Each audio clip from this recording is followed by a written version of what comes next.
There was just enough to feed ourselves and pay the basic bills. There wasn't anything else left. So it was always a struggle. There were lots of fights about money. There were things put on credit cards that then couldn't be paid. So creditors were calling. This is before caller ID. So they'd get my mom on the phone and be really mean and make her cry. And I remember all this, and it was just constant. It was traumatic as a child watching all of this and seeing the arguments. And I have really kind of sad memories of Christmas and opening presents and just like looking at my dad, like glaring at my mom, like, how did we pay for that? I refuse to be poor. I'm going to go get educated so I can get a good job and not deal with this stuff I dealt with growing up. I wish, looking back, there would have been somebody to mentor me, to help me apply for scholarships and things like that. I just was like, well, you just take out loans. That's just what you do. So I didn't really look into it. I wouldn't have known how to look into it. Again, no internet. So yeah, I took out all the loans and I had to take out living expenses too. So when I was in school, I worked 2 to 3 jobs at a time to help a little bit with the living expenses, but I graduated with, honestly, compared to what I hear some of these people come out with today, it's not that awful. I love to travel. Like in the last year, I've been on a couple epic trips. I spent 2 weeks in the Alps this past summer. I spent 2 weeks in Egypt last December. Like, I love this stuff. I have this incredible desire to experience the world. Don't know where that came from. Definitely didn't have any travel growing up. But anyway, so I love to travel. I love to plan travel too. And that's something that a lot of people don't particularly enjoy. All right. So at the same time, you've heard me talk about the 5 people are my tribe. I love spending time with the 5 people. So why not join these things together? It sort of just feels like it makes all the sense in the world to me. Welcome to Catching Up to FI, a podcast on mindset, money, and life for late starters of any age on their journey to financial independence. I'm Bill, and I'm a late starter. I'm Jackie, and I'm also a late starter, and we're your host. We're here to help you on your journey to financial independence, no matter where you're starting. We're going to talk to experts, other late starters, and explore topics related to our mission. Join us as we catch up to FI together. Welcome back to Catching Up to FI. I'm Bill Yount with Jackie Cummins Koski, who's fresh back from California at a CUtFI. How was your visit there, Jackie? Oh, it was so awesome. I love my California people, but I did definitely have a newfound appreciation for high costs of living and high housing prices. But they all take it in stride, and I just love the vibe there. So I think I'll be coming back. I had a great time. Well, you did a talk that was interesting for you. Maybe you could tell us a little bit about what that was. Okay, Bill is going to out me. I always like to try something new because 5 people are my people. The topic was my non-fire confessions, and I wrote a little bit about them in the book. They're just things that don't really follow the typical tenets of FI, like I drive a luxury car. I've never invested in VTSAX. I had debt going into retirement. Like, is there anything else you want to out me about, Bill? No.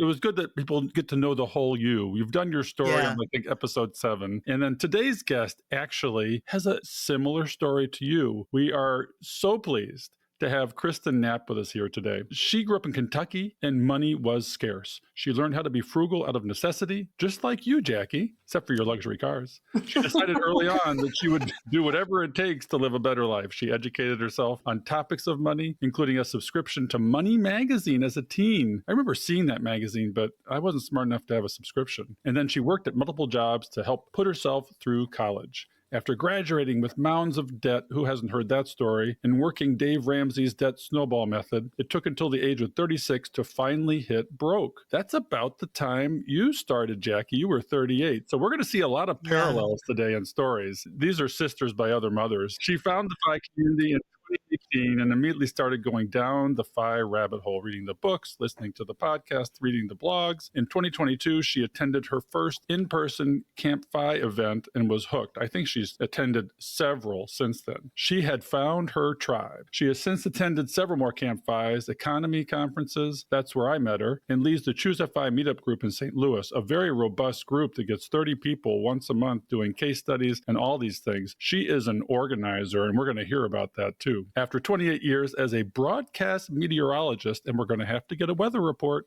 Kristen moved to part-time work earlier this year. Congratulations. As someone who loves to travel, loves to plan travel, loves travel on travel, talks travel all the time, And spending time with the FI community, Kristen has recently begun planning trips for the community. Yeah, she'll be a FI travel agent, and we're going to hear about that too. Kristen, welcome to Catching Up to FI. Thank you guys so much for having me. What a pleasure. Well, it's awesome to have you here because Jackie's story resonated with our audience, and her video at the Economy Conference is the most watched video of the Economy Conference. And your story, which we're going to hear about in a minute, parallels hers in many ways and is inspirational to people in our audience that don't know where to start or how to catch up. Yeah. And Kristen, I just want to say, so Bill sent me some of the podcasts that you had done, primarily the one Mindy on money. It almost brought me to tears. And the reason why is because, especially being in the FI community, a lot of people's stories start at middle class and just so many things that I never had. And so starting on third base or starting like from the bottom in dirt poor poverty, you Appalachia, me in rural poverty, it takes so much to kick and scratch just to get to that starting point that most people have. And it just felt so good for me to hear another person's story that came through that and just crushed it once they got to ground level. So I just want to say that you probably represent a lot of people that maybe the stories we don't hear that much. So yeah, it almost brought me to tears because it was so eerily similar to my experience. So thank you for sharing that. And we were just honored to have you join us today. Thank you. It was so hard. And I do look back at that sometimes and feel a little bitter that I had to go through all of that. But then at the same time, I'm like, man, what doesn't kill us really does make us stronger. And I feel like I am who I am because I had to go through all of that back then. But our folks don't know what you went through. We're going to have to rewind a little bit because, yes, you grew up in rural Appalachia. Well, let me be clear. I actually grew up in Lexington, but my father is from Appalachia. Okay, well, you tell the story. I don't need to tell it for you. Yeah. Okay, so my dad grew up in Eastern Kentucky, son of a coal miner. He never graduated high school. My grandfather never even learned how to read. So that just kind of gives you a little bit of an idea. And just growing up, we were fortunate in that we were able to live on this farm. We're basically sharecroppers. We were able to tend to the farm in exchange for living there for free. Because if we had to pay rent, I don't know that we could have thus fed ourselves and kept the lights on. Like there was just enough to feed ourselves and pay the basic bills. There wasn't anything else left. So it was always a struggle. There were lots of fights about money. There were things put on credit cards that then couldn't be paid. So creditors were calling. This is before caller ID. So they'd get my mom on the phone and be really mean and make her cry. And I remember all this, and it was just constant. It was traumatic as a child watching all of this and seeing the arguments. And I have really kind of sad memories of Christmas and opening presents and just like looking at my dad, like glaring at my mom, like, how do we pay for that? And it was challenging. And there were other challenges that I won't get into, but the money one was a big one. Yeah, money trauma is huge, and scratching and scraping as you grow up. I can't really understand. I grew up middle class. I was the son of the doctor that may have owned the farm that your dad was farming or taking care of. And so I didn't want for anything. But you and Jackie, you have very similar beginnings, and look where you are now. You were strange then, maybe living a little bit on the outside. You grew through all this, and now as a FI person, you're also strange again. So it's come full circle, I guess.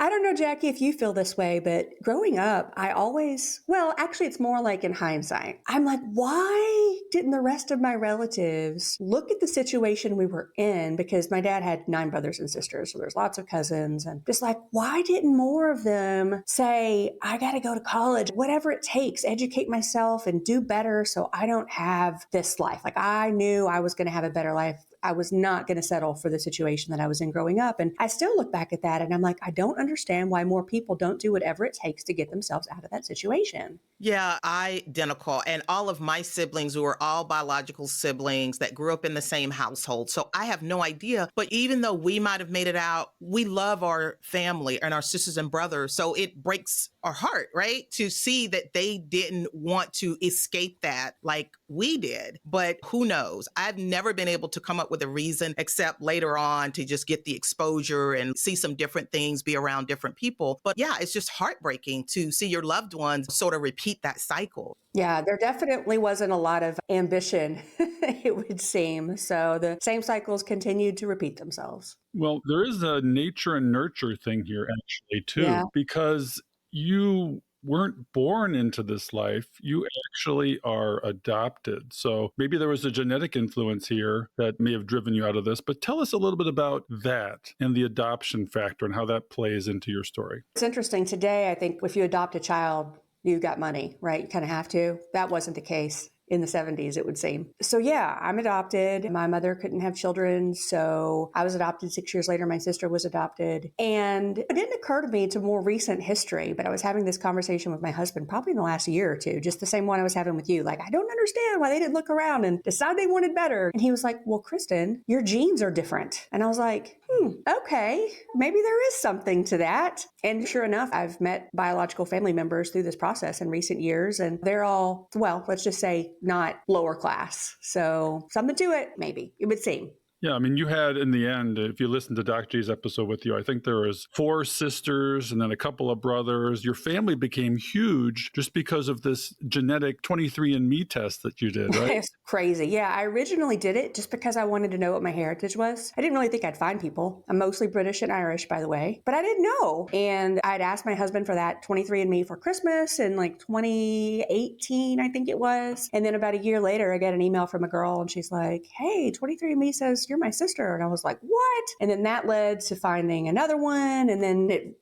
led me to some lies that I'd been told about my paternity. And then I ended up doing an ancestry kit test, and that led me to my paternal side of the family. So all in all, my birth mother had 4 daughters. I'm one of 4. We were all placed for adoption in different cities. We all have different fathers. We were all born in a 6-year period. Found all of them. And then my birth father has 2 sons from his first wife. So I have those half brothers as well. And pretty much all of this happened within like a 6-month period in 2019. Lots of ups and downs.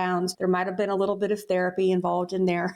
But the way I look at it is because my birth mother, she's a little problematic. I won't get into a whole lot of details here, but what it is not genetic. I looked that up and I'm like, tell me that this problem she has is not genetic. It is not. But if she's the only bad seed in the bunch, I did all right. And I was able to kind of cut that toxicity from my life and keep all the good parts. Yeah, well, you now you have a much more larger, robust family, biological, half biological. You even found one sister by putting your story on TV, did you not? Yeah, we put it out there and we're like, we've got to find this other long lost sister. And actually, I think it ended up, yes, it was on TV, but it also went on Facebook and it was getting shared because I had said, well, I know she was born in Louisville, Kentucky, and people were sharing it in Kentucky. And I guess she saw it on Facebook and figured out that it was her. And it was wild. The whole thing was wild. So I think I've got everybody now. But in all fairness, my biological mother does not tell truths. First, there were only 2 of us. And then when the third one popped up, there were 3. And then when the 4th one popped up, there were 4. So she swears there's just the 4. Who knows? Maybe next year when we chat, there'll be another sibling that has popped up. Well, you actually live not too far now from your half brother on your father's side, Nathan, right? So when I found my birth father, I was shocked to find out. So we established that I'm a broadcast meteorologist in the St. Louis market. When I found my birth father, he was living in Southern Illinois and actually is in our viewing area, which is just insane to me because I was sure he was in Kentucky because I knew that's where I was conceived. But no, he's close by. It's about an hour drive from here. We all got to know each other. My brother ended up moving here too because, well, dad's here and she's here. And he was kind of at a place in his life. He was working remotely and could live wherever. So he moved to St. Louis and we get together all the time. He's been doing a lot of travel with me and it's been pretty awesome. Wow, there's almost like a reality show there, but must have been fascinating. So you're finding all of these siblings, you're going through this journey as someone that's been adopted. And did you like that experience, kind of discovering these other people that were biologically connected to you and all of that? Did you like that experience? It was very dramatic. Every week there was some new like breaking news, right? Something crazy happened. I found some new lie or something, right? It was extraordinarily challenging in all fairness. Now looking back, I'm so glad I did it. Going through the process was just a lot of emotional ups and downs. So since you grew up in the household, you were adopted when you were basically 3 weeks old. Yeah. Okay. A baby. Okay. So all of your childhood was in the same home, your adoptive parents. So just get into the money stuff a little bit. What were some of your early money memories and like, how did that shape kind of the way you thought about money? I remember money was bad. For whatever reason, I don't necessarily remember things that were said, but I know that there was this connotation that people that had money weren't necessarily good people. And I don't know where that came from, but I definitely grew up kind of believing that, and I'm not sure why. And then it was just as obviously the scarcity mindset, but I also grew up kind of being taught that we had everything we needed as long as there was food on the table, we were fine. And that was one of the things I never understood either. Like, why are we okay with struggle? Why is it not okay to want more? So yeah, nothing good about money growing up for sure. Just that there wasn't any, and don't ask for anything. What's interesting about the scarcity mindset is it doesn't matter how much money you have, because I grew up with a scarcity mindset too. My dad was very frugal, and my mom spent the money, he earned the money, and he was always mad at her because she was spending too much money. And you see this conflict with money, and we were living a state-employed doctor's life. We didn't want for much. We still got our jeans from Sears, though. They stood on their own. You could stand them up. Remember those kinds of jeans? I had Sears jeans.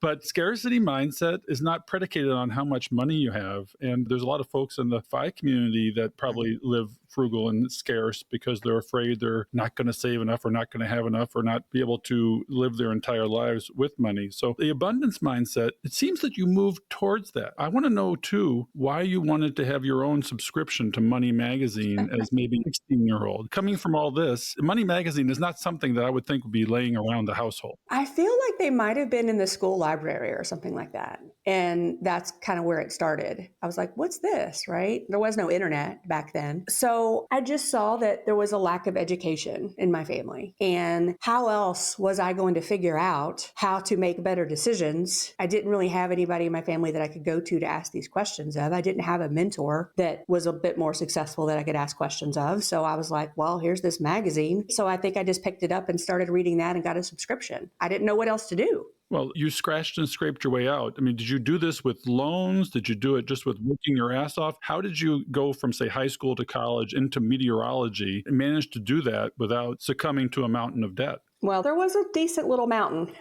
Maybe it was more of a hill, but it was still significant. I always knew, of course, I'm going to go to college. Why wouldn't I go to college? I get good grades. I want to have a good job. I want to make decent money. I refuse to be poor. I'm going to go get educated so I can get a good job and not deal with the stuff I dealt with growing up. I wish, looking back, there would have been somebody to mentor me, to help me apply for scholarships and things like that. I just was like, well, you just take out loans. That's just what you do. So I didn't really look into it. I wouldn't have known how to look into it. Again, no internet. So yeah, I took out all the loans and I had to take out living expenses too. So when I was in school, I worked 2 to 3 jobs at a time to help a little bit with the living expenses. But I graduated with, honestly, compared to what I hear some of these people come out with today, it's not that awful. But I graduated in 97 at about $30,000 in debt. But when your first job only pays 20 something thousand dollars a year, that's kind of hard to get out from under. And also I'd taken out a car loan because I needed a car. So by the time you're paying rent and your car loan and your student debt and everything else, there's not a whole lot left at the end of the month. So, Kristin, you're doing all of this yourself. And I guess that's another point. Now, were you a first generation college graduate? Yes. Okay. And as I was as well. So I'm thinking as you're trying to figure this stuff out, like you said, you didn't know how much student loan to take out and things like that. No one was holding your hand trying to tell you how to do this. And that's another deficit that you're in because you've got to spend extra time to try to figure this out as a 17-year-old. How do I get through school? I want to go to college. I want to get a degree, but how do I do it? How do I pay for it? You're working your butt off. You're taking student loans. And Bill, I'm kind of getting this because both me, you, and Kristin, we went to college 20, 30, for you, maybe 40 years ago. Thanks. Yeah. Let's just say we're all in our 50s. How about that? Some are at the beginning of our 50s and some are at the end. So thinking about late starters, that is something that we might be in a better position at, that college cost wasn't crazy. You look like you were saying, Kristin, the student loan debt that some people come out of school. Bill, even you went to med school and you talked about how reasonable it was. If you went to school in, let's say, the 80s, the 90s, even the 2000s, it wasn't horrible. And I took a little bit of student loan just like you did, Kristin, but it wasn't drowning me. And I never had that big student loan amount hanging over my head. And to me, that's kind of like a little bit of help for people that might have gone to school decades ago that they don't have this big mountain of student loan debt like a lot of people have today. I mean, it is a hot button, and it seems to be something that is a central part of anyone's life that has graduated, let's say, in the last 20 years. So that's just kind of interesting. Well, you're right, though, Jackie. And I did go to college and med school, and I got scholarships for college and med school. It was like probably one of the best unintentional financial decision I ever made was I went to my state school. And shout out to UNC in Chapel Hill. But you won't believe this because it was so state supported at the time. The tuition when I started was $500 a semester. Oh my God. Can you imagine?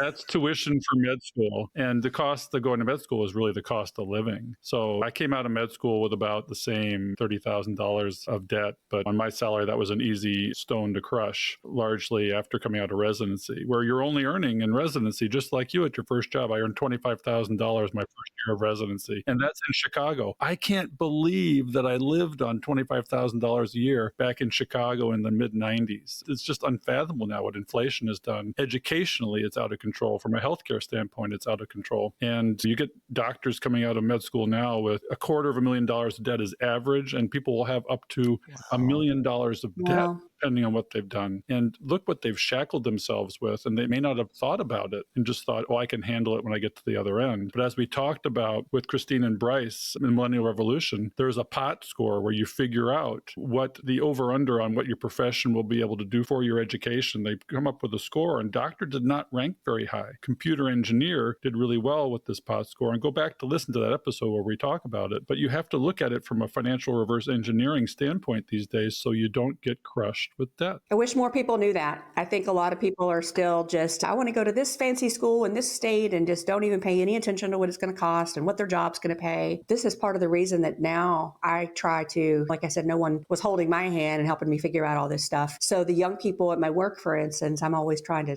talk to them about things. Now, a lot of times they don't listen, but every once in a while, somebody will take my advice.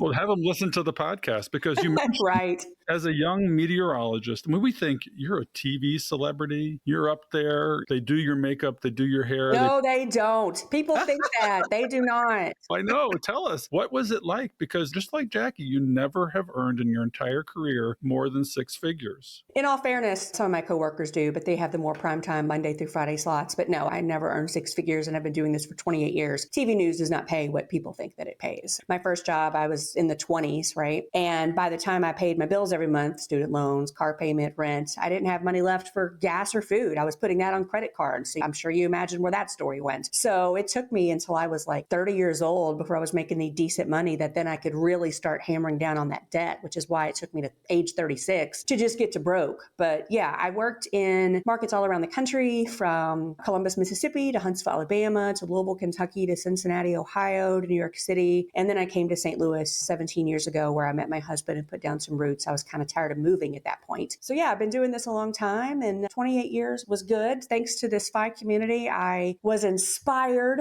and I had all these crazy ideas. You know, it's so funny because I think as a not FI person, it would never occur to a childless woman such as I am to go part-time at age 50. You just don't do that, right? It doesn't occur to you. It didn't occur to me. And somebody suggested to me, they're like, well, that's going to be kind of hard going from working full-time for all those years to just not being meteorologist Kristen anymore. And I'm like, oh, I don't know. I hadn't really thought about that before, but why not ramp down? Why did I think of that before? It's such a good idea. This FI community, man, brilliant folks. I would have never thought of it. I would have never had the courage to do it. I certainly wouldn't have been able to know how to do the math to figure out if I could do it. And it made all the sense. So yeah, so in March of this year, I did move to part-time, but it's been 28 years. So it's not like I'm no spring chicken. Well, you look like one. You guys have all got to go to YouTube and pick out one of these things does not look like the others. And that would be me, bald, gray, and women that look like they're 40. Jackie, let's pause for a minute. And before we continue, let's share some words about one of this week's sponsors, Delete Me. Yeah, the latest report from the Federal Trade Commission showed that in 2023, $10 billion was lost to consumer fraud, and $2.7 billion of that was lost to imposter scams. Yeah, they've tried to scam me. They've scammed my mother. This is a real problem. So what do you do about it? Well, first off, just learning more about the tactics these scammers use can help us know what to look out for. But in a big way, I try to keep our family protected is to make sure that all of our personal information is removed from as many data broker websites as possible so that we're less enticing of a target. Yeah, you'd be shocked at how many sites out there are sharing your address, phone number, birthday, email, and a lot more. But fortunately, you can get these data brokers to remove your information. But unfortunately, the process takes hours and hours to do it by yourself. I know, because I tried to contact them, and only after spending 10 hours did I give up and start using Delete Me, our sponsor today. So take control of your data and keep your private life private by signing up for Delete Me. Now at a special discount for our listeners, just go to joindeleteme.com/catching up. That's joindeleteme.com/catching up. You'll find the link in our show notes. So I want to circle back to you started at 36. You were back to broke. You're 50, 52 now, something 50. like that? Hey, 50. All right.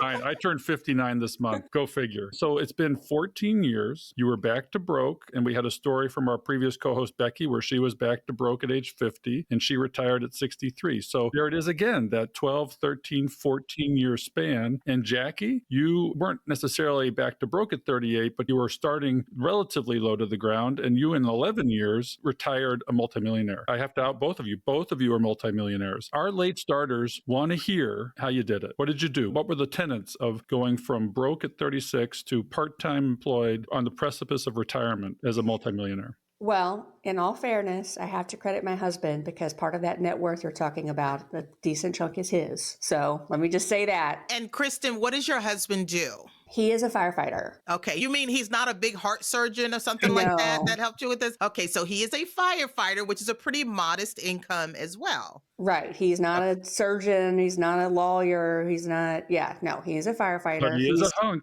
I've seen a picture Aw, of him. He's a hunk. thank you. He's my hunk, yes.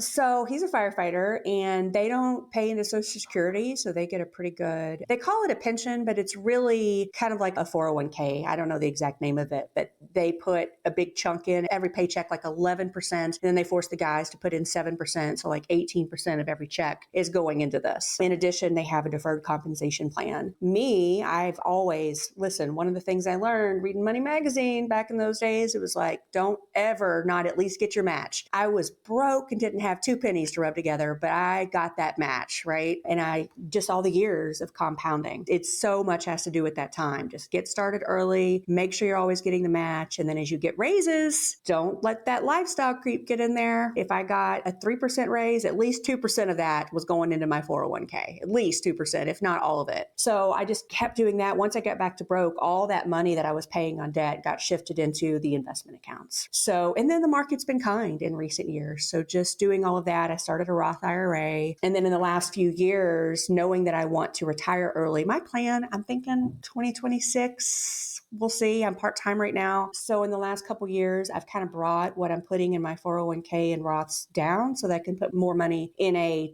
taxable brokerage account so that I'll have money to access to get me as a bridge. So that's kind of what I've done. Yeah, I mean, it's not fancy, right? The point is, it's simple, and it took you, I mean, in conjunction with your husband, Jackie did it as a single mom. That's impressive. Much the same thing, but in 12, 13, 14 years, that's the message we want to get out there to late starters. I started at 50 and I'm on a 13-year trajectory. I didn't start from broke, but doctors have a spending problem and we could only downsize so much. So in some ways, I'm saddled with a lifestyle that we couldn't crush. I could have retired sooner. I could have continued to work 60 hours a week, but I couldn't do that anymore. I struggle with burnout. So I've actually cut back and extended my runway, but I'm still going to be done at 63 on time for me. My wife will probably work longer, but a 13-year time span is very, very doable as long as you get your act together and stick to the basic principles and keep it simple. Yeah. So one point to you, Bill, you said you cut back, you were working 60 hours a week. So even though you cut back in your doing your emergency room work, I think you still work close to 60 hours a week when you include the podcast, which is interesting. You just changed the formula a little bit. You changed the line items. Yeah. I mean, we don't make a lot of money podcasting, that's for sure. No, hardly. Let's say zero would be closer. Let's say we're back to broke. Yeah, we're back to broke. But that's interesting that you're probably still working 60 hours a week, but maybe 15 or 20 hours is more to the podcast something you really enjoy and it's not stressful? Well, sometimes, but for the most part, it's not the same type of stress as being an ER physician. So for people that are looking to make adjustments, it's not always just walk away from your job, but you cut back and you just started doing more of something that you liked better. So as Kristen was talking, I'm thinking that's kind of how it shook out for you. So we're lucky to have you doing this podcast. You touched a lot of lives. So Kristen, I have a question for you. So when you started waking up, you were in your mid 30s. Around what year was this? Was this like 2009, 2010? 2010, 2011. Okay, gotcha. And like you said, the stock market has done well. And I don't know if you get this, but some people will say, well, yeah, you picked the best time in history to start this, which is probably true. I started in like 2009, 2010. We're no geniuses, although I think you're a genius, but I'll admittedly say I'm not a genius. However, there's always opportunities that are going to come. We had no idea that this was the right time. But if you start doing all the things that you just mentioned, you probably will have that 10, 12, 13-year horizon that Bill was talking about. We don't know what the market is going to do. When you look back, this may have been the best time in history. We don't know. Well, there's all sorts of studies, right, that show whether you invested at a high or a low, as long as you stay in for a consistent amount of time, it barely matters when. Like everybody's like, oh, the market's at a high, all-time high. I'm not going to invest now. The market's at an all-time high a lot, right? Let's be real. And it's at a new all-time high now. We had that big dip where Bill was all worried. He just put some money in the market. The market took a nosedive, I would say the end of summer, maybe August or something like that. And now we're back up to nearly an all-time high. So we just don't know. Yeah, you're right, Kristen. Just stick to it. Don't be dipping in and out. And this is one of the few things that doing less is going to get you better results. Yes, which is so counterintuitive, right? It is. It's just set it, forget it, do it very simple, which again, also counterintuitive because, oh, if I'm going to become a millionaire, I bet I got to know all the hot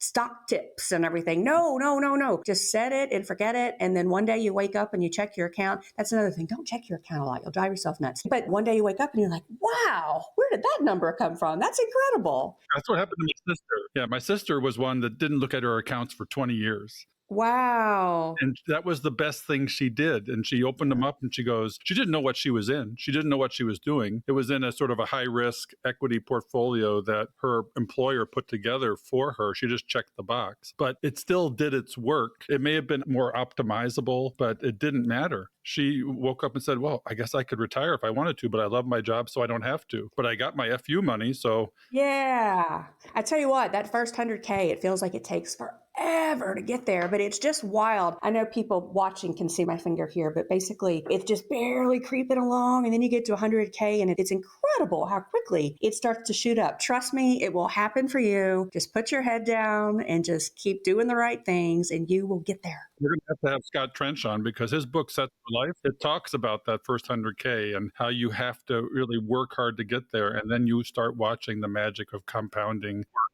for you, which is incredible. Yeah, and they call that line of growth sort of the hockey stick. Imagine a hockey stick, how it's kind of long, and then towards the end, it kind of dips up. But yeah, the hardest part is in the beginning, and then just that compounding is just so amazing. We talk about it all the time. We can't stress that enough. So, Kristen, you found the FI community, and you found it through a good friend of ours. We need to get him on the podcast, Eric. So tell us a little bit more about that. Go into that a little bit more. So I was always frugal, but out of necessity, right? Not really any other reason. So I was already kind of living some of the FI rules, if you will. And I have a very dear friend that you guys know, Eric Cooper. You might know him as Mr. 72T. He's made the rounds on a lot of podcasts talking about that. I've known him 23 years, I think, at this point. So we always talked a lot about money. Some people don't, but when you've known somebody that long, there's not much you don't talk about, right? So we talk about these things. And he kind of came from a similar background and has always been a bit frugal and had that scarcity mindset as well. So it's probably about 2018 and I was visiting him and I don't know how it came up, but he mentioned this word fire to me and I'm like, wait, what is that? He explained it to me. I'm like, huh. And it just made all the sense in the world. I just immediately connected to it. I want to learn more about this. He gave me a book. It wasn't one of the more common known books. I can't tell you what it was called because I don't remember. It's not one of the more popular books, but it just kind of gave me the basics and I was fascinated. I'm like, yes, this is kind of what I'm doing, but more structure, right? I didn't know the 4% rule. I didn't know about index funds. I didn't know all those little details. I didn't know about the You don't really need a guy, right? I didn't know all that stuff. So then that's when I started down the rabbit holes. I read The Simple Path to Wealth. I started listening to the CUtFI podcast. Of course, since then I've listened to many, many more and branched out. But it wasn't until 2022 that I went to my first in-person event. And that was also because of Eric. He had retired around that time. He went to a CUtFI and he called me up afterwards. He's like, this is amazing. There's one this summer in Colorado. You should go with me. And I was like, all right. Had no idea. No idea what I was getting into. It's so crazy to me and it's hard for me to explain it, but I got there. You guys know as an adult, it's so hard to make a new friend, right? And particularly somebody that you actually have stuff in common with. Like how often does that happen? Never, right? Like never. You walk into this place and you can't leave that weekend without 20 or 30 new amazing friends. Like it's not possible. And all these people, you find that if your money values align, so many other values align. I don't know why that is, but it is. It's true. So you get in there and it's funny looking back on it because I lost my voice because I was talking the whole weekend. I was so excited to meet all these people. I didn't get enough sleep. I had this crazy FOMO. I didn't want to go to bed at night because I was afraid I was going to miss out on some exciting conversation. I'm like, wow, growing up the way, I don't know if it was the way that I did or maybe just who I am as a human, but I never really felt like I fit in anywhere. And this is the first time in my life where I'm like, these are my people. So I wanted to go to more. So then you come home and you're like, when do I get to hang out with my FI people again? Which is part of the reason I took over the St. Louis CUtFI group, which had kind of died, and got that going because I'm like, I need community here. I need this more often. I need to fill my cup. So I got that going. And now I just go to more events. Well, I love that you saw that the local St. Louis chapter was kind of going down, not too much activity, and you decide yourself to get it going again. You didn't like ask somebody else, why aren't you doing this? Why aren't you do that? You did it yourself. So that's awesome. So as you're on your FI journey, you already said that you were a little bit frugal before. So growing up and not having much, okay, did you feel deprived in any way as you were on this journey? Because you made a lot of movement just within that 10 and 12 year period. Do you feel like you didn't enjoy the journey or that you had to cut back to a point where it was making you miserable? How were you feeling about the level of lifestyle that you were living when you were, quote, on this FI track?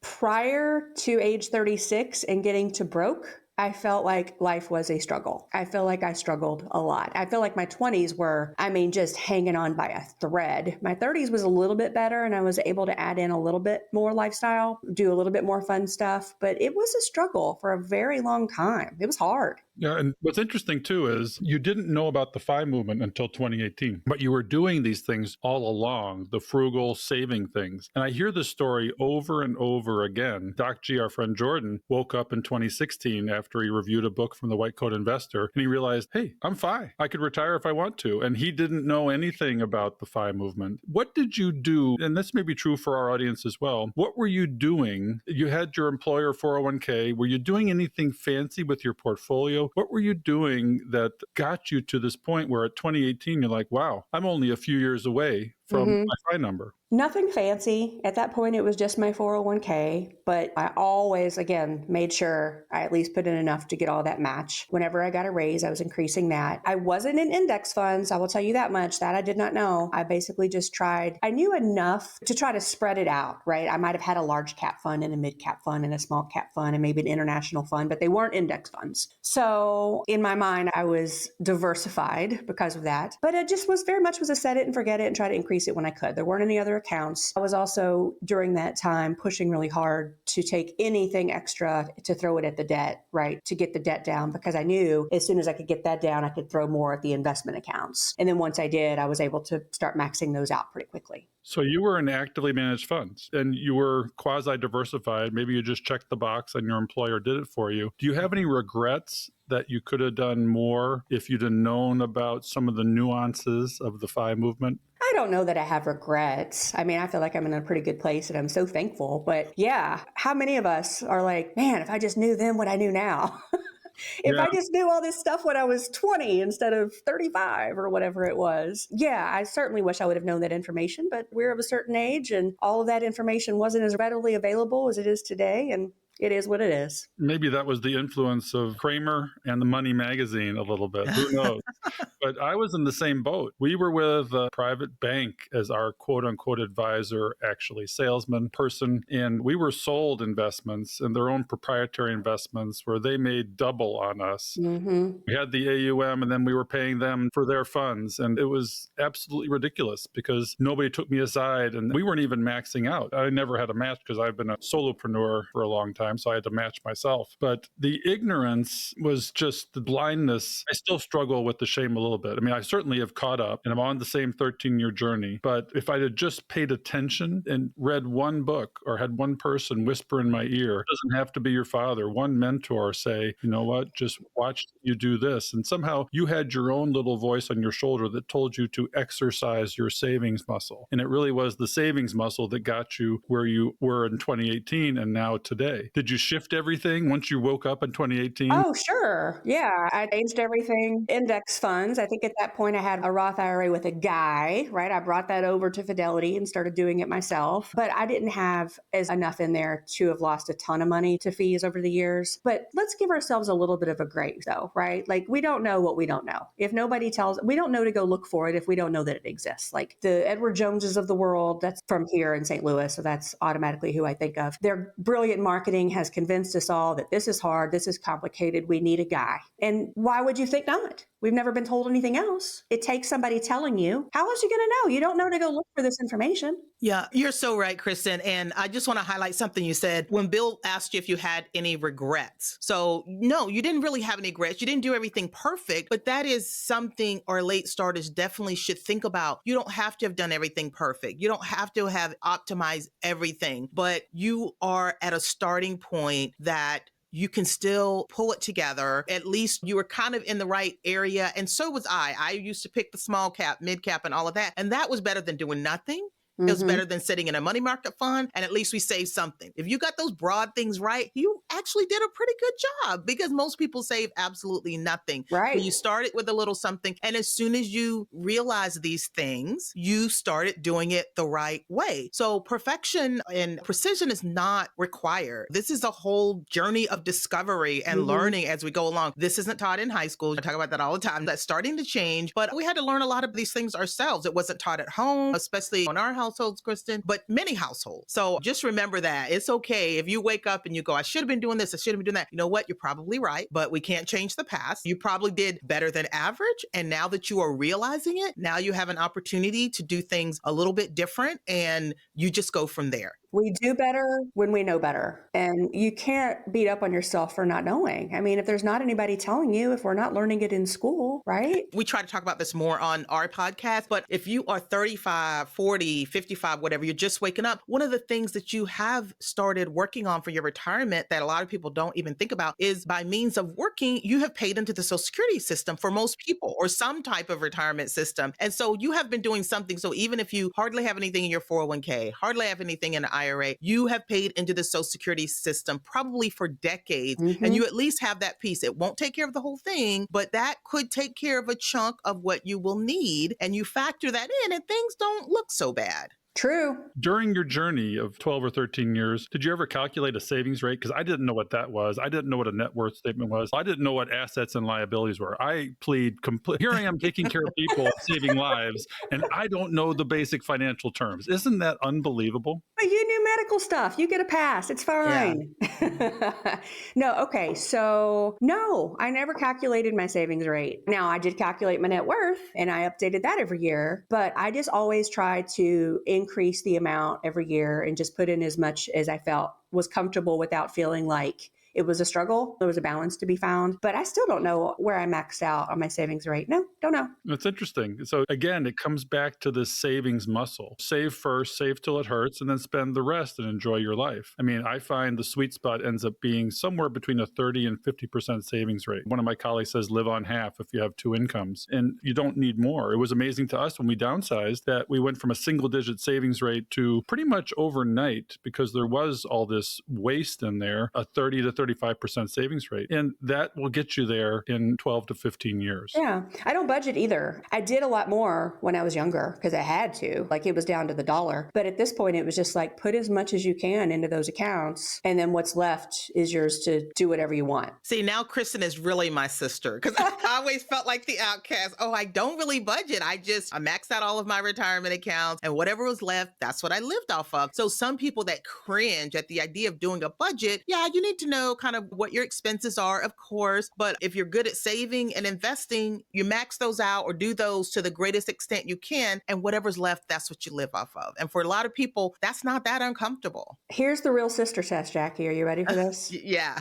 How are you with spreadsheets? Oh, I think I heard you on another podcast. I think this is where maybe we're stepsisters or something, but I do love spreadsheets. I do. And what about you? I've never made a spreadsheet in my life. Have I been kicked out of the FI community now? No, look, that is your non-fire confession. Well, I have to give away my FI card because I'm exactly with you, Kristen. I haven't done a spreadsheet. I actually took an Excel class. This was before computers, before the internet, right? We didn't have these things when I was growing up. Well, we did, but in the 20s.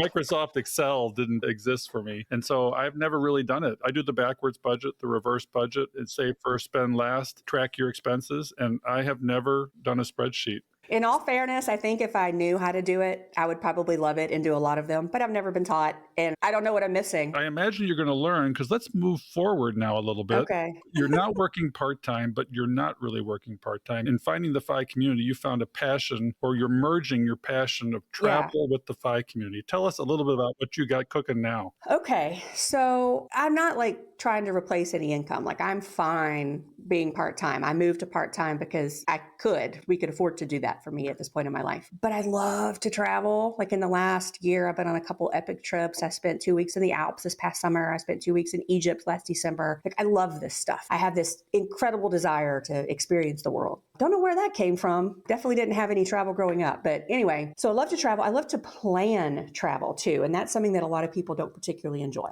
All right. So at the same time, you've heard me talk about the FI people are my tribe. I love spending time with the FI people. So why not join these things together? It sort of just feels like it makes all the sense in the world to me. A lot of them also don't like to plan. I like to plan. I was already inviting some of my FI friends to go on. I had some go with me to Egypt. I had some of them go with me to the Alps. Why not do this on a bigger scale and just have a whole bunch of FI people do these trips together? So I haven't gotten my travel agent's license. At this time, I don't necessarily plan to do that. But my goal is kind of to be the facilitator, if you will, a coordinator, if you will, to just bring people together to go on a certain trip. So I find trips that I think sound amazing, that I love, because people tell me, they're like, oh my gosh, your trips look great. So I find a great trip and then I basically invite everybody to come along. So it's interesting how this started. I started thinking about it in about the last year. I was at Economy last March and just kind of started talking to people. What do you think about this idea? People are like, that's great. And then in May, I was at CUtFI Mid-Atlantic. I was on an episode of Mark's Money Mind. It was just he and I talking about community. And he put me on the spot.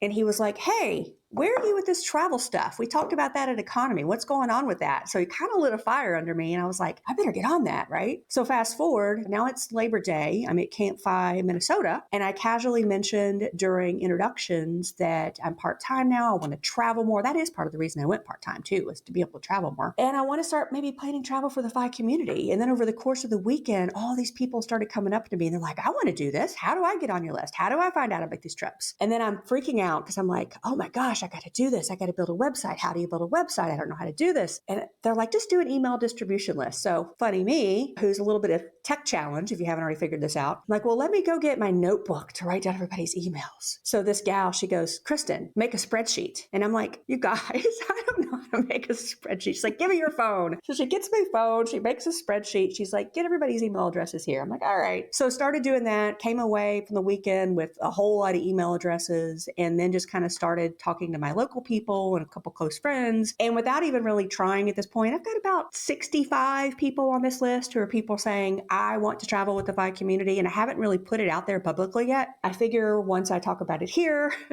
once I talk about it at camp that I'm going to in January in Florida or at Economy, whatever, it's going to grow. But I have a website. My brother, who's really good at tech, Didn't get that, Jean. Has put together a website for me if you want to check it out. It's FiFriendsTravel.com. You can also email me at Kristen@FiFriendsTravel.com. I know you guys are going to put that information in the show notes, but I have a website and everything, guys. It's so exciting. Yeah, I'm on the website right now, and I'm really excited about this, Kristen. So I'm going to commit to being on one of these, if not all three, because I didn't do hardly any traveling growing up. We just couldn't afford it. But I am definitely jonesing for more international travel. So I see that the first one I'm looking at that got my attention is Vienna, Austria to Nuremberg, Germany. And it's December 10th through December 16th, 2025. I just looked at this. My birthday is December 10th. So I'm like, that is That's a good birthday present. Yes, that's a great birthday present. So that's a river cruise, and it's specifically to hit the Christmas markets, which people are obsessed with the Christmas markets over there. I love it. And I'm the Christmas birthday baby. Even though I'm 15 days away from Christmas, people still say, oh, happy birthday and Merry Christmas in one card. So I'm used to that. But I do love the holidays. So your brother did an amazing job with this, but I know you had to feed him all of this stuff. Give yourself credit. So the website is Fi Friends Travel, and we will include it in the show notes because we get asked a lot, what are some in-person events? And it's like, treat yourself and be around people that think a lot like you, that are not afraid to talk about money. Money may come up, but that's not even the only topic, but that is the theme for kind of what you've put together here. So this is amazing. I'm really excited. Yeah, Bill, you going to go on any of these? Well, I certainly hope so. And actually, Kristen and I were talking about a trip she's planning to Morocco for this group too, because we had been on that. And so we're working out what should be the best thing to happen if you're going to try to do 2 weeks in the desert and all this stuff. But the interesting thing to me is here, we're dealing with a 6 degree of separation situation. If you think about it, there's Kristen out in the world. She starts in Kentucky. She's adopted. She goes through meteorology school and ends up in St. Louis. She finds out about FI in 2018, finds out about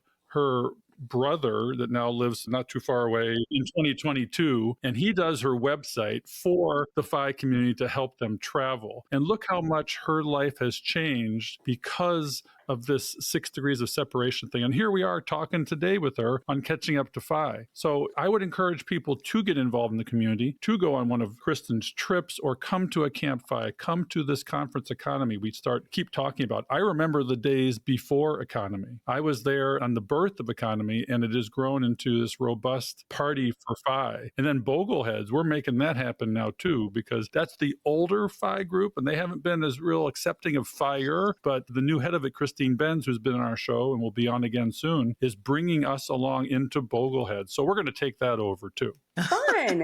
I do want to say these trips that we're doing, we're not backpacking and staying in hostels. Okay. Just so you know, this is going to be in many cases a little bit more mid-range, but I tell you what, there's been all these discussions in the last year or two, ever since Die with Zero has come out, right? It's like, there's no reason to be the richest man in the graveyard. Let's get out there and let's make these memories. Let's create those memory dividends, as you hear about in the book. So I don't plan, now this could change, but generally speaking, I wasn't planning to have any FI programming within the trip necessarily. But let's be real, when a bunch of FI people get together, they're going to have these discussions. I mean, those are going to come up. Yeah, I mean, we've got FI in Bali. I mean, it's all over the world. You've got all these people that are now retired, semi-retired, that are looking for community. And we do have the capital of FI in Longmont, but we're having capitals of FI elsewhere. Cincinnati, right, Kristen? That's close to you. Cincinnati's not far. Economy is in Cincinnati, and we got a lot of stuff going on here. Well, the problem you're going to have, Kristen, is it's going to sell out too fast, and it's going to get too big too fast. Well, let me tell you, the cruise I launched first, which I feel like sounds kind of nuts because it's 14 months away or whatever. But these things, because these Christmas markets are so popular, they sell out really, really fast. So the people who are on my email list, which if you go to the website, you can just put in your email and like sign up. So as these cabins sell and there's less availability, I'm going to let people know so they don't miss out, because I feel like some people right now aren't in a hurry. But once they're like, there's only how many cabins left? So I'll keep you posted, but you got to sign up. Yeah, and I think in particular for this a Christmas cruise that's this big and all the things that you have in 2025, these are pretty big travel events and pretty big vacations. So I don't think it's too early at all for something this big. It's kind of bucket listy, right? It's bucket Yeah, listy. exactly. Yeah. So I'm going to think about it over the next few weeks and I'm going to pick which one I want to go to and I'm going to get that going. So I would say if you're at all interested, look at your calendar and get that going and plan everything else around these fabulous trips. I'm planning on doing, he mentioned Morocco. I'm thinking Morocco for October 2025 because, of course, I looked at the weather and that's an amazing time of year to be there. And I'm also trying to put together Portugal for the spring. I'm not sure how that's going to play out yet, but it's coming soon. I'm going to get something together and get it out there as quickly as I can. Well, you're going to have to get your travel agent's license because guess what? They're going to pay you to go on trips and you can hack this. You can absolutely hack this new travel experience and then get it cheaper for the 5 people. So I don't know. I'm really interested to see what happens to you in your post-meteorology career.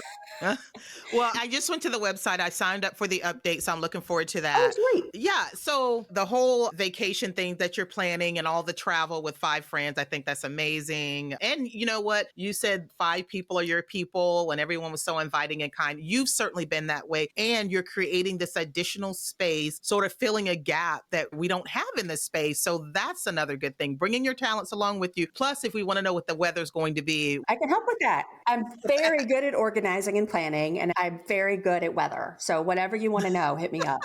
Well, it's guaranteed to be the good weather. It's always going to be fair weather on these trips just because the mood will be fantastic. You do get these 5 people together and there's a lot of like-minded souls that have instantly a lot to talk about. It's not going to be a problem being a stranger on a trip like this. You won't be a stranger or an introvert for very long. I can't encourage people enough. I mean, maybe you don't come on my trip, but my gosh, get yourself to an in-person event because you have never experienced anything like this when you get around like-minded people. I've seen it at CUtFIs. I got to do introductions at one of them a while back. And as people were going around the room, you wouldn't believe how many people said, oh my gosh, I've already met all these really cool people. And we haven't even talked about money. Right. Well, and if anyone's interested, I know we talk about this a lot, but CUtFI, I think is CUtFI.org.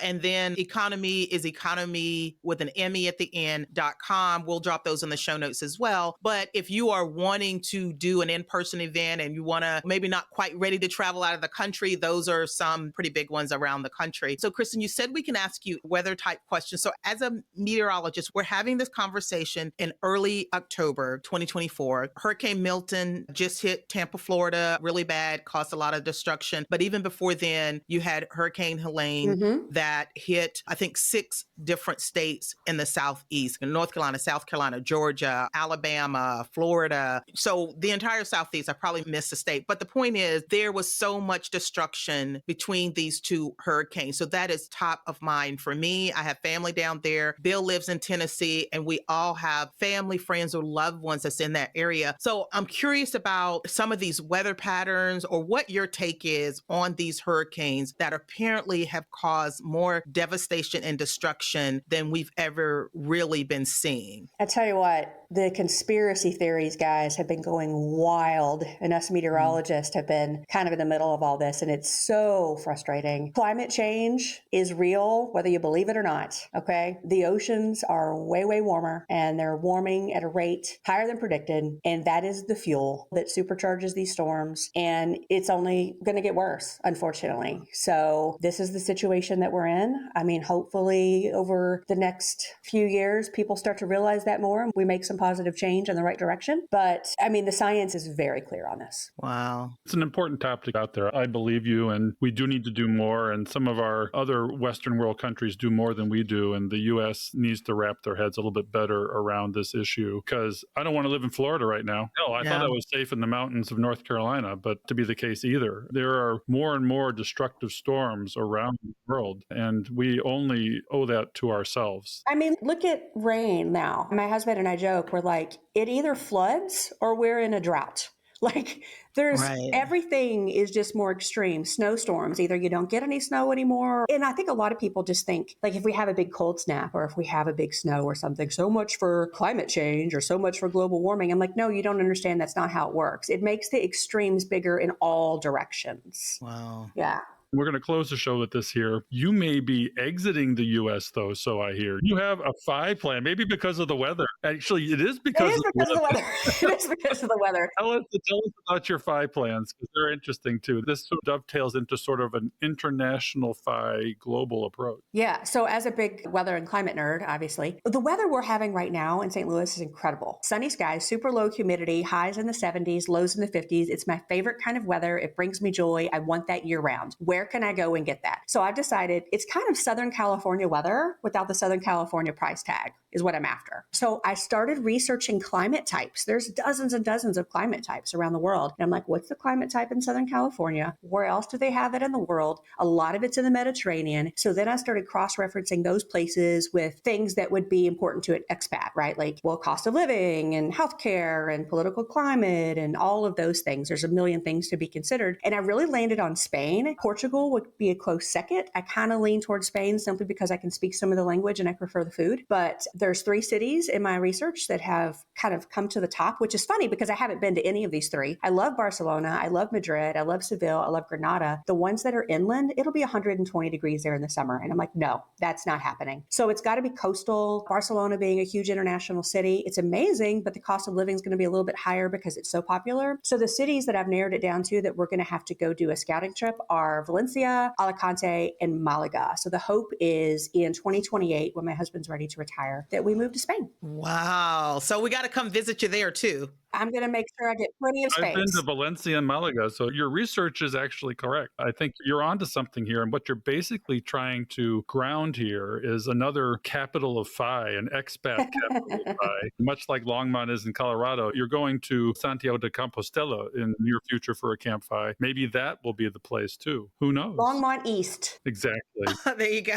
Well, we're going to have to keep tabs on Kristin because she's got a lot going on. And we're definitely going to be following her around internationally with her international travel plans. So she'll be the land-based FI. We have other folks doing cruises. This whole travel community is interesting. You get freedom of time and you can spend more time with your people. And those people may well be the FI people. Kristin, you are my people. I'm very happy that you were able to come on the show today to tell us all about that you've got going on in your story, which I hope and I know will inspire our audience. Jackie, any final thoughts? Yeah, I always like to end with our guest, Kristin, to say, is there anything else in particular, any other great advice you have for other late starters? That's our audience. That's our peeps. Just know that you're going to get there if you're doing the right things. Keep it simple. Set it up. Make it automatic. It's not hard. Just give it time. Don't get down. You'll get there eventually. You've heard us talk about roughly how long it takes. You do all the right things, you're going to be set. Yeah, great words said by someone who has gotten a little bit of a late start, but man, you coasted and glided into that and you made it look very easy. You started from nearly nothing and boy, did you kick and scratch your way through. It was inspiring. And like I said, when I even talking to you today, it almost brought me to tears, some of the things that you're saying, because it resonated with me so much. And I hope that our audience got as much out of it as I did. So thank you so much for that. So Bill, if we don't have anything else, this has just been wonderful. I mean, thank you for introducing me to Kristin, introducing everybody else to Kristin. This was awesome. I'm going to give you a computer hug. Yeah. It was so nice to chat with you. We love it. My new sister. And actually, that's how I'm going to close it. We've got a review of the week that I wanted to share with people because you're not the only one feeling this way about this show. And it just brings us joy to our hearts to read things like this. And this is from Blovinger. They say Catching Up to FI is a really great podcast for a really important niche of the audience. So many people feel like they're behind, but they present stories and information like these today to help people get started wherever they are at. But they are realistic about what it takes to build your retirement. I really enjoyed the guests, like Kristin, of course. I'm ad-libbing a little bit here, that they've had in the show. Thank you so much for what you do. It's things like this that just keep us going. Thank you for putting up with the advertisements that help us pay for our virtual assistant, Fritz, who does an awesome job. Moving forward, we're just going to grow. And the next stop, Jackie, is 1 million downloads, right? Ooh. Yeah, and we are really, really close to that. That'll be an exciting time. We just celebrated our 100th episode back at the end of September, October 1st, but it's just amazing, all this growth. But it just says, Bill, that what you're doing and what you created is touching a lot of people. Both of you. Give yourself some credit, lady. Yeah, and look, Kristin, I am convinced that the only reason why Bill asked me to be his co-host and be on the show is because I know how to use spreadsheets and he doesn't. No, there are just so many reasons. At any rate, we all know why Jackie's here. She brings so much to this podcast, as did Becky, and it's part of the reason we're growing. Our audience there's a lot of women out there that are catching up to FI, and we would not be speaking to them if we didn't have a voice like Jackie's. Well, I am thrilled that you guys invited me to participate. Thank you so much. It was such a pleasure doing this with you guys today. All right, thanks, and we'll see you next week on Catching Up to FI. So, Bill, as you know, we cannot do this show without our amazing staff and the people that help us put this on. Our social media maven is Diana Falk, and our editor is Fritz Brazard. We love them, and they keep us going. Yeah, Jackie, I mean, this show wouldn't have the quality it has without our folks, our peeps. And we'd also like to give you a few calls to action for the show. We love our community, and we hope you love us back. If you would like to support the show and our mission to help late starters, you can do that at Buy Me a Coffee, which is a platform that allows you to make a donation. The link is in the show notes and on the website. Check out the show notes for resources mentioned in today's show. Also, head on over to our website at catchinguptofi.com and check out our vetted resources, partners, and affiliates for discounts and their services, because we love sharing great deals. Please share the show with others and head on over to our Facebook community to help us grow. If you prefer video, head on over to YouTube and watch the show there. We hope you've enjoyed this episode of Catching Up to FI. We would appreciate it if you could also leave us a 5-star review to help our message reach others. And while we are financial educators that love to teach, remember that our content is for general education and information purposes only. We are not providing financial, legal, or tax advice. Always do your own research or consult a professional before making important decisions. So, Jackie, we'll see our audience next time on Catching Up to FI. Cheers.